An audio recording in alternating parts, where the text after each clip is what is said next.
Halo teman-teman, selamat hari Senin. Jadi tiap hari ada aja gebrakannya gitu. Nah ini yang lagi rame adalah demonstrasi Denmark bergerak yang dilaksanakan atau diorganisir sama Persatuan Pelajar Indonesia di Denmark. Kronologisnya itu, teman-teman PPI ini membuat aksi solidaritas Denmark bergerak untuk juga ikut menunjukkan gitu ya bagaimana situasi di Indonesia dan juga ikut menyuarakan tuntutan-tuntutan kita terhadap pemerintah. Mereka menjalankan ini, mau organisir ini sendiri, dalam artian mereka dengan organisasinya patungan untuk beli bunga, patungan untuk ngeprint, mereka ngurus sendiri tuh izinnya pemerintah Denmark dan lain sebagainya. Mereka mengundang semua diaspora yang ada di Denmark. Dan aku sendiri sampai hari H itu nggak pernah konfirmasi kalau aku mau datang atau enggak. Acara tuh dimulai dari jam 1 sampai jam 4. Aku tuh baru datang jam 2.30 karena aku tuh dari kota lain gitu kan, ke Copenhagen. Mereka pun nggak tahu kalau aku mau datang dan aku pun nggak tahu apa yang akan terjadi di demonstrasi itu. Aku datang sebagai bentuk support dan dukungan karena teman-teman yang masih muda-muda ini punya kepedulian yang luar biasa terhadap bangsa Indonesia. Nah, ada beberapa kritik ya yang terjadi dari demonstrasi itu. Yang pertama adalah peletakan bendera di atas kursi. Nah, teman-teman, ini adalah plan demonstrasinya ya. Memang tempatnya itu nggak ada tempat lain, itu di jalan umum, di tempat yang sangat ramai, di jalan umum, nggak ada tempat lain untuk naruh bendera itu. Dan di Denmark, kita itu nggak boleh mengibarkan bendera lain selain bendera Denmark gitu. Kecuali mungkin benderanya ditaruh di satu tempat itu nggak apa-apa, makanya ditaruh di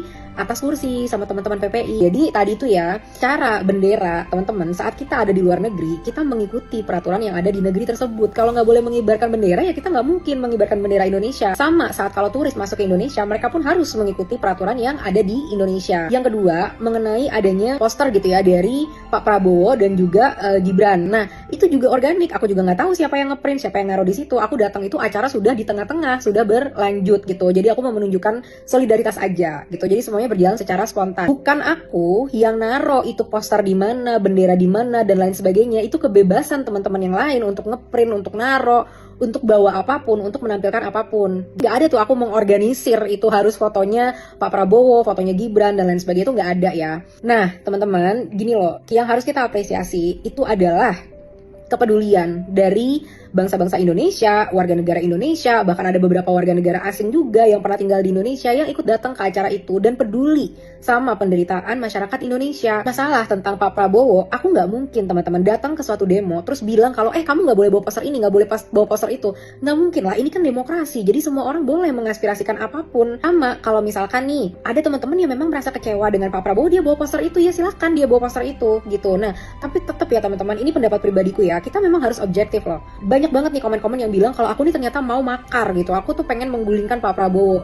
Silahkan ditonton segala konten-konten aku, segala video-video aku nggak pernah sekalipun bilang lengserkan Pak Prabowo atau bilang kalau Pak Prabowo itu harusnya nggak jadi presiden misalkan, nggak pernah sama sekali. Kenapa? Karena aku secara objektif menilai apapun yang memang pro rakyat itu bagus untuk rakyat, mau itu dari Pak Presiden, mau itu dari partai politik, mau itu dari anggota parlemen, yang memang pro rakyat akan selalu aku dukung. Beberapa hal yang udah Pak Prabowo lakukan ya, contohnya sampai sekarang Pak Prabowo tuh berhasil menangkap mafia loh yang besar banget di Indonesia. Pak Prabowo dalam demonstrasi ini setelah adanya korban jiwa, akhirnya juga kan dia berkata kan untuk segera pecat yang menyakiti masyarakat, segera sahkan RUU perampasan aset. Dia sudah menjalankan itu dan aku sudah memberikan apresiasi itu gitu. Nah jadi ini tidak ada sangkut pautnya dengan aku yang organisir atau aku yang membawa poster itu dan menunjukkan ke situ. Jadi aku pun nggak tahu siapa yang membawa poster itu ya. Itu kebebasan berpendapat dan beraspirasi dari teman-teman yang lain. Yang kita kritisi ini adalah sistem yang udah bobrok beratus-ratus tahun. Jadi Pak Prabowo datang ke dalam sistem ini ya, beliau memang susah tugasnya untuk memperbaiki ini semua. Makanya gimana caranya kita ikut kontribusi dengan berbagai macam ide, dengan berbagai macam tekanan untuk bisa ikut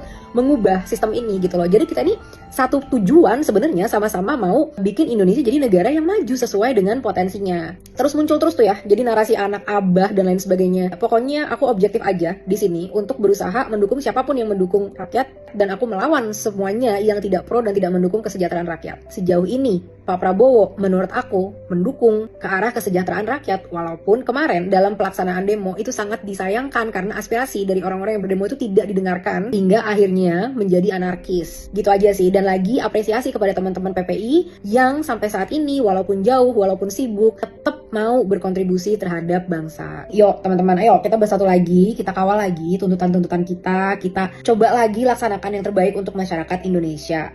Ya, kayak lagi aku nggak ada kepentingan untuk melengsarkan Pak Prabowo. Aku akan berkata secara objektif kepada siapapun yang mendukung rakyat. Sudah dijelaskan ya apa yang terjadi di demo kemarin. Rapatkan barisan, jangan sampai kita terpecah belah lagi.